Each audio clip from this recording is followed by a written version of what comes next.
for decades, whenever quantitatively certain companies want to describe human behavior, consumer behavior, individual behavior, they assume that we don't know what people want to do, so therefore it's going to be random. That I don't know when you're going to make a phone call, I don't know when you're going to make a purchase, I don't know, when you're going to go to the bathroom, and therefore I assume that with a certain frequency do it randomly. Once the data emerged that we can explicitly look at the timing of the events, they really helped us to understand that these are not random processes. And one of the signatures of the non-randomness is the burstiness.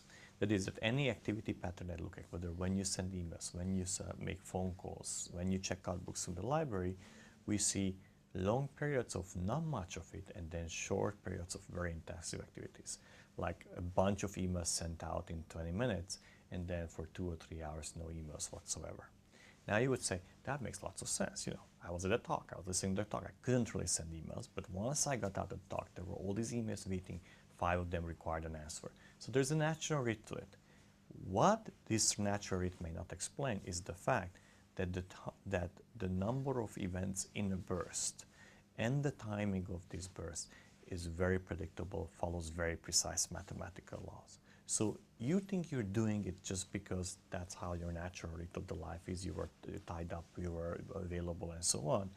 But all of those decisions end up giving you a pattern that is very deeply mathematically describable, and it's very similar from one individual to the other.